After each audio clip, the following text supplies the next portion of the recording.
Thank you. Wow. This is a pretty energetic crowd. So as usual, I'll start by setting expectations, maybe lower expectations, and tell you that I'm playing this game under protest. Because I wanted to talk about FIRST, because I figured this is the lowest hanging fruit in the world. People here like to build stuff. But I was told, oh, so many people already know about FIRST. You have to talk about other stuff that you make, like the current stuff we're working on. Oh, okay. But you have to talk about stuff you made when you were just starting out, because there are people here that are starting businesses in high school, which is when I started mine. And you have to talk about, and by the time I was finished, I said, that's all great. Do we get 3 hours? And no, you get 25 minutes. And I said, well, I got to take at least half the time for FIRST. So I'm going to apologize up front and say, I'm just going to whisk through a bunch of stuff to prove to you that I really do make stuff. But then I'm going to get to a call to action to all of you, I hope. The ones that are involved with FIRST. How many people are involved with FIRST? Fantastic. Thank you. So the call to action is for you to help educate everybody else here. They've got to be ready for this. Some of them probably just don't know about it. So I really want to spend my time thanking the people that have been involved and encouraging the people that haven't been involved to do so. And I have a bunch of little fun videos that hopefully will convince you want to do that. So by way of a very fast review, the life and times of me. This doesn't look all that spectacular. It's probably about the size of a cell phone. What's neat about that is I was making little pumps like that for my older brother when he was in medical school and I was in high school. And in those days, it was hard to make stuff like that in your father's basement, which I was doing out on Long Island when I lived here. Skip forward another 20 years from that, and I actually make these things. That's me flying it. And aviation and aerospace is really cool stuff. And I know now lots of people are into little drones, so am I, but I like the big stuff. But I guess I put that in there in part because I'm still trying to convince, particularly kids, that tech is really incredibly fun and an incredibly powerful place to develop skills. On to my day job. You talk about making stuff. That thing, without a magnifying glass, you couldn't really see all these little interspaces in here. Imagine if that was one complete cylinder, it would be the size of the smallest little needle you've ever seen, maybe to give yourself an insulin injection. And using lasers, we cut out all the space, leaving about 5% behind, so it's so thin that if you put a balloon in it, you could slip it in somebody's vein, move it to a place where they have a stenosis, a clog, and expand it. And it eliminates the need for open heart surgery. And we designed this, and they're in about 100,000 people. This is one of my major project areas. We've been making ways to let people get home from the hospital and do dialysis in the privacy of their own bedroom for more than 25 years. We invented this little pneumatic system and this little plastic disposable that will self-prime itself with fluid and self-purge itself. And it made it so simple. With a big green button, you hit go, and a big red button, you hit stop. And it will allow patients to do this at home. We were told we were nuts when we started. Don't ever start a project if people don't tell you you're nuts. It means it's probably not a big idea. But, yeah. But we've delivered 250 million therapies with this, these little plastic devices. We're in most of the countries in the world with it, with our friends at Baxter. And we're very proud of that. We just got a whole new set of those things done. And by the way, for all of you, there is a special person in this audience, somebody that helps my day job keep me funded so I can keep making stuff and help fund FIRST. Where's Elizabeth Doherty? Elizabeth is from the United States Patent Office. She helps turn stuff.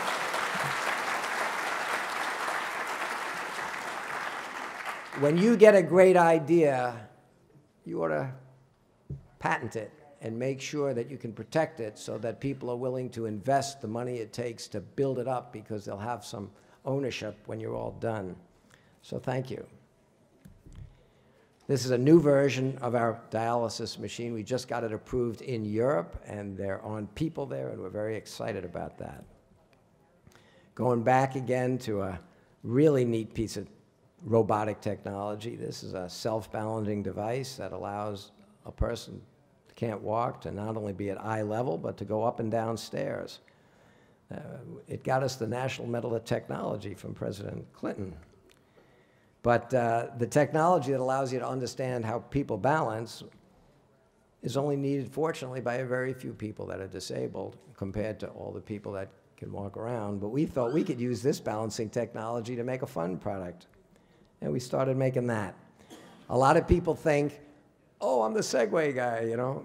I spent all my time making medical stuff, and even this, the balancing device, was medical. But it just happened to have a non-medical fun application. I was asked specifically to tell you about how we're doing on the arm. We've made a lot of improvements. This is an early version of a device we were asked by the Department of Defense and DARPA to make a device to help some of our soldiers that have literally given their arms for this country. This is a very early version of an arm that has 14 separate degrees of freedom. The big news, though, is we said we don't want to have to go directly into the brain. You know, deep brain probes in the motor cortex. Sure, let's just go in there. These young soldiers suffered enough. We took the gyros and accelerometers out of those iBots and those Segways and said, let's put them in a little radio-controlled thing about the size of a sugar cube and stick them in the tongue of a shoe, and you have pitch, and you have roll, and you have yaw. So you could use little radios that can send signals from any part of your body that you're controlling to control the fingers and the wrist and the elbow and the shoulder. So we made that work, and here's a guy that's missing both of his arms, both of his arms. This is a nice old picture. He only had 10 hours of training, and he's controlling that whole arm. We didn't have to put any connections directly into his brain. We used the extension cord that the humans already have, so he can control his feet, for instance, and in his shoes. He's doing that. And I have to tell you, this is only 10 hours of use, and I love what happens next because he does something I can't do. He picks up a spoon and starts taking cereal with milk on it and eating it, and he doesn't drop any of the milk. I can't do that. And his wife, his wife was standing behind me, and she says, hey, Dean, Chuck hasn't fed himself in 19 years, so here's the deal. We keep that arm or you keep Chuck.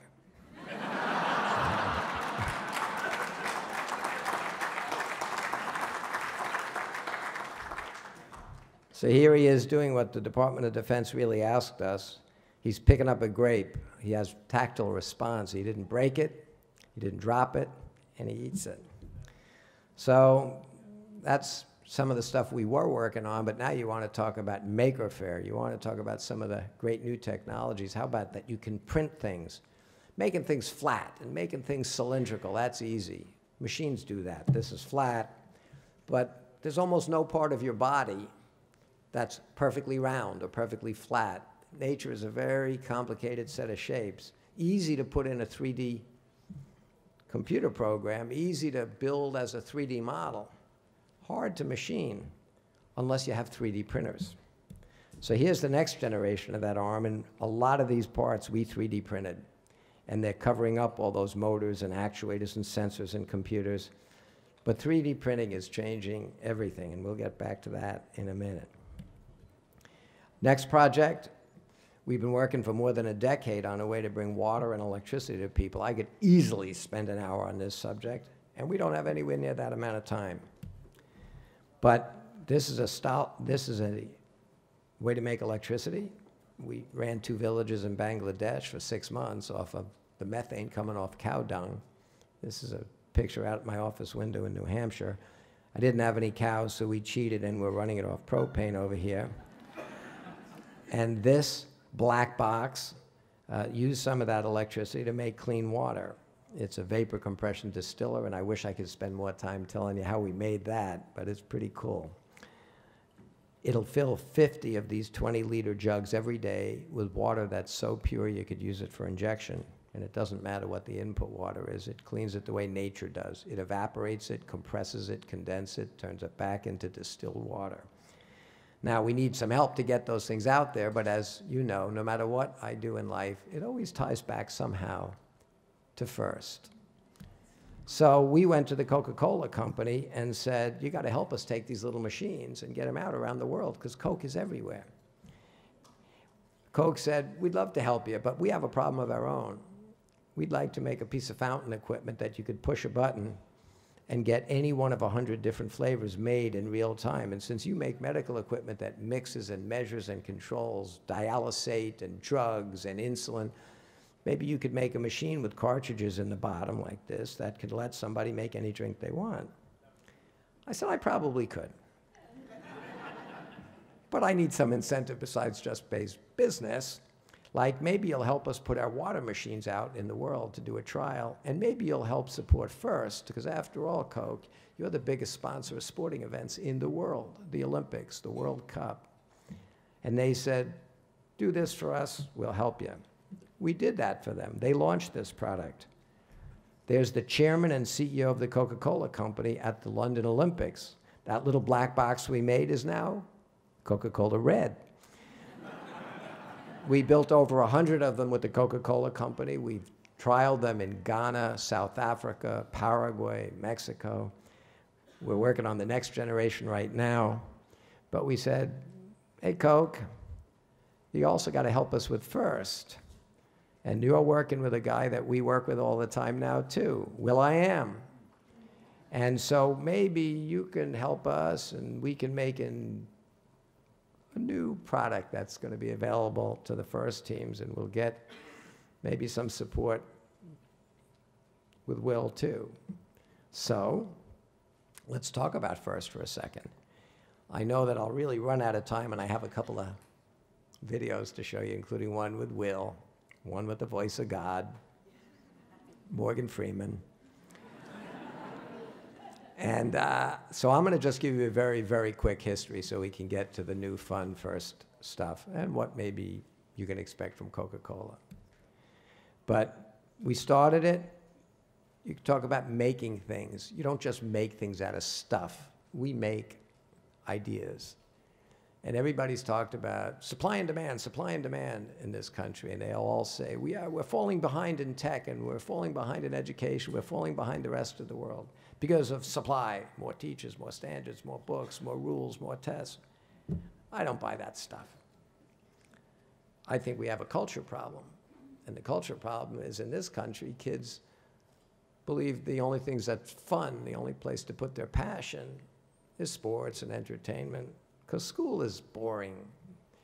They don't have competitions like a football game where you never know who's going to win. You know, it's always the answers in the back of the book. You don't finish the season of math with a double elimination tournament and a celebration. You finish it with a test.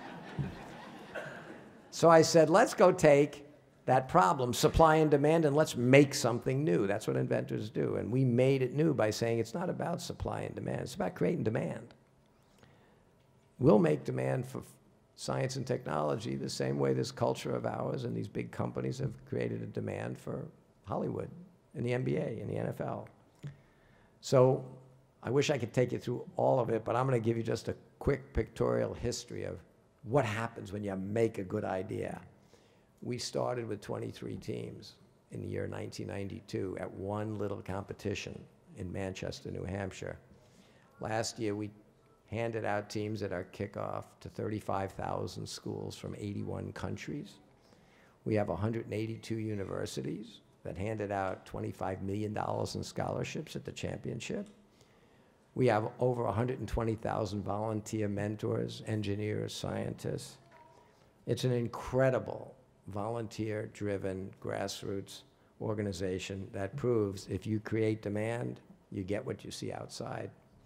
So, a very quick review. 1992, the then president of the United States, Mr. Bush, says, by the way, there have been 4 presidents since I started FIRST. And I've asked them each to do 2 very important things. 1, don't help us.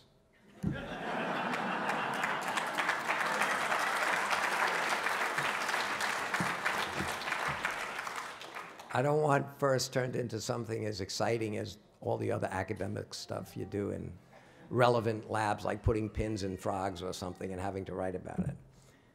But the other thing I ask them all to do is show some passion for science and technology. Every year, you presidents bring the winners of the Super Bowl, the winners of the Academy Awards to the White House.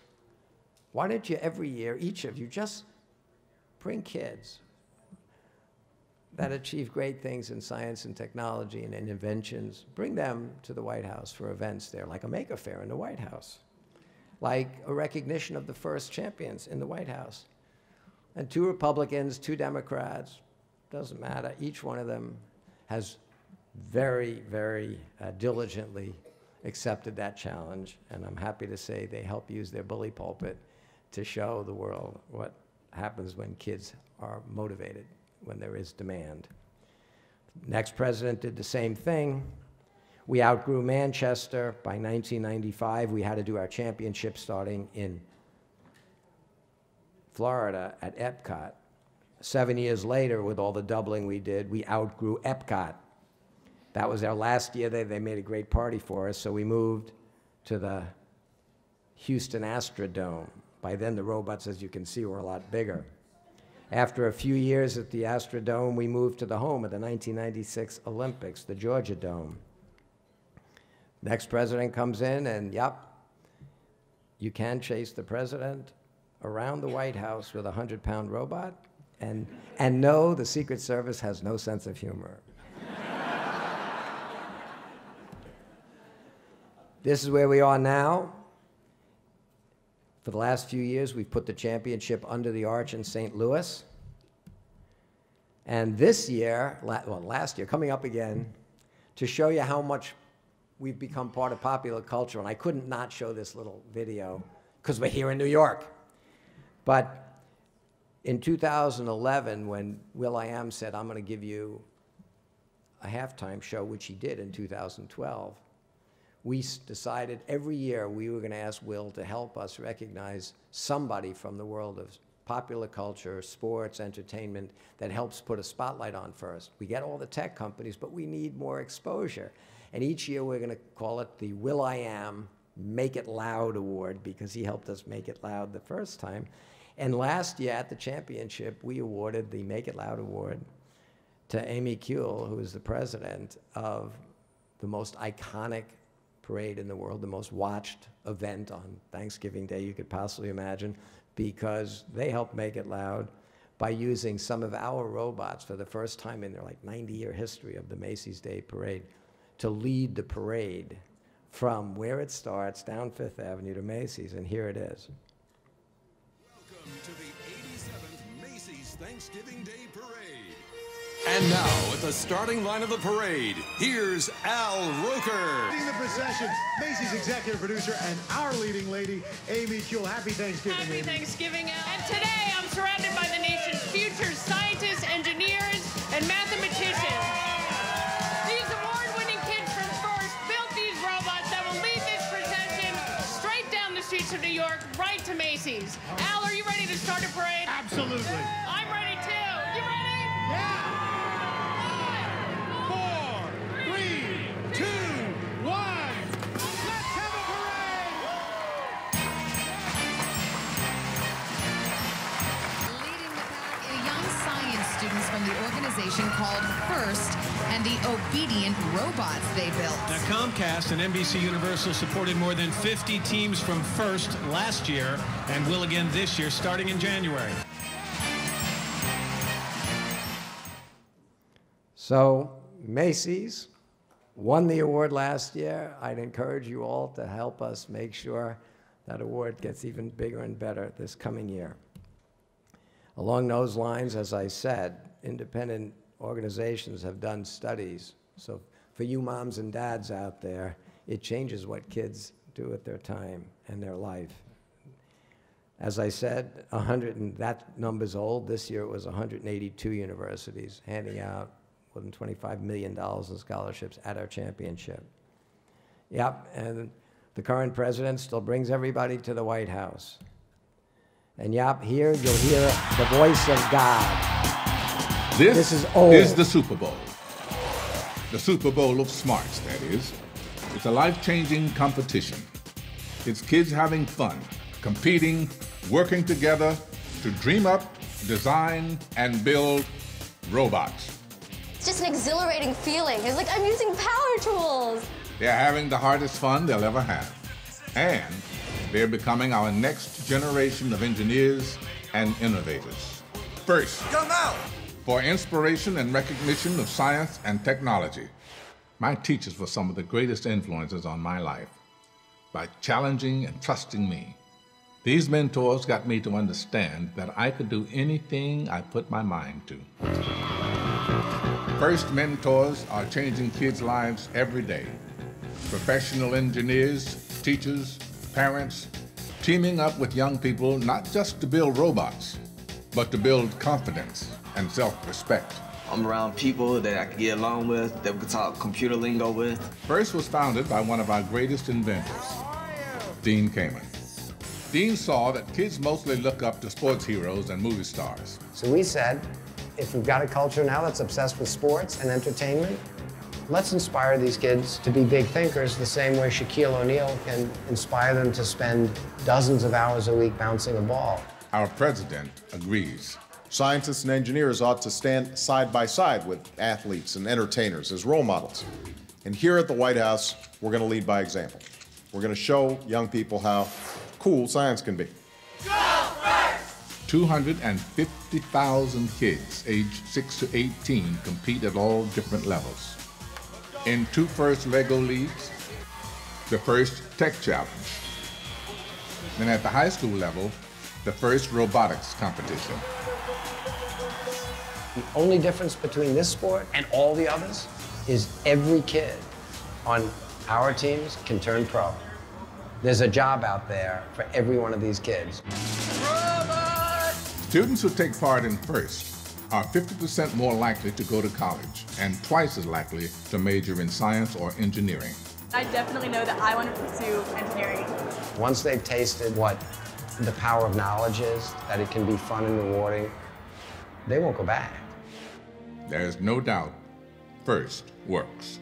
10 or 15 or 20 years from today, some kid in those stands will have cured Alzheimer's or AIDS or cancer, or built an engine that doesn't pollute. Look at these kids. They're the future. I feel like I can go and do anything I want to do because of this program. Someone took the time to guide and inspire me. It changed my life. Take some time. Go to usfirst.org.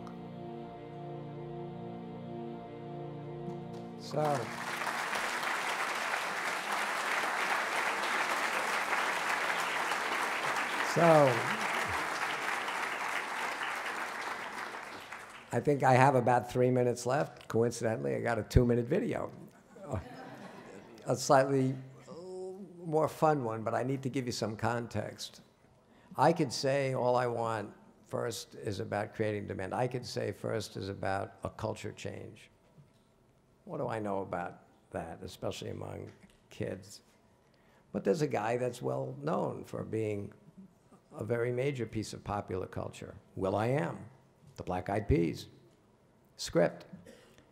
So, as I told you, after he did his whole halftime show for us, he came back last year to give Amy her award, and he did a little interview while he was there. And in the interview, there he is, sitting, and you'll listen to his words. He says, "This is no science fair. I've been to science fair. This is a movement.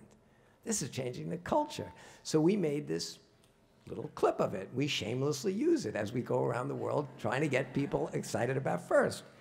And we put music in the background. And the music we put in the background, of course, was one of his songs called Hall of Fame.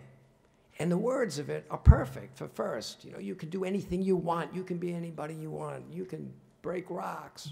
That's the words. You can break rocks. You can, you'll have your name for it. And I listened to the song enough that I realized it's almost perfect, Hall of Fame, for us, but it's not perfect. So I called Will. I said, "Will, that song's pretty good. It's not perfect." Will says, "Dean, I won 7 Emmys." I said, "Yeah, and I can't play the radio.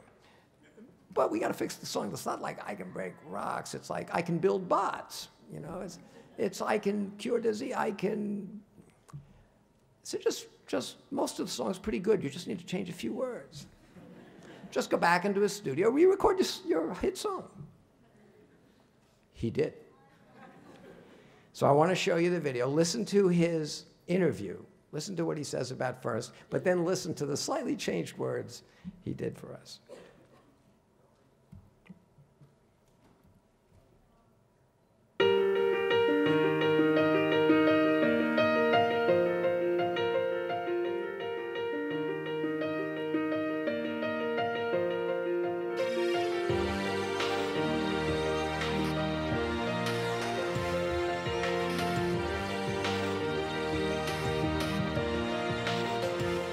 You could be the greatest, you could be the best. You could be an engineer and a scientist. You can help the world, you can find a cure.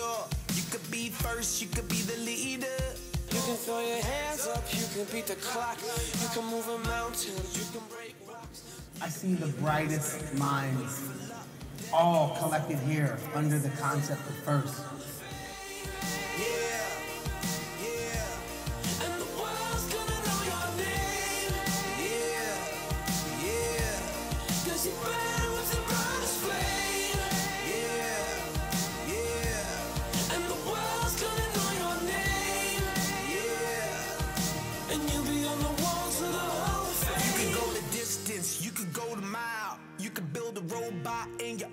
The spirit of everybody coming with their costumes and dressing up, it's invitive. It's something that we can duplicate, right? I haven't seen anything like it. You know, yeah, I've been there, I've seen other science fairs, but this is movement. The other ones just seem like science fairs. This seems like culture.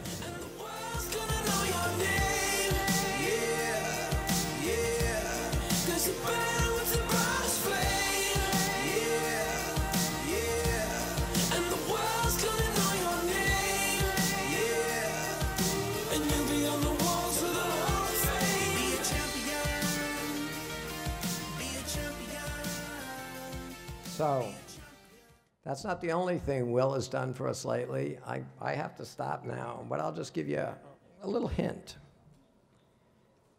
We know that, as I said, 3D printing is really becoming an important piece of all of engineering, particularly when you got to make stuff fast in a 6-week season. So we went back to our friends at Coca-Cola. Said, you know, people print stuff out of plastic. Wouldn't it be great if we could print stuff out of your old empty Coke bottles, PET? Let's work with one of the best 3D printer companies in the world, 3D Systems, and figure out how to make material that has some of that material in it, regrind. We'll call it an EcoCycle printer.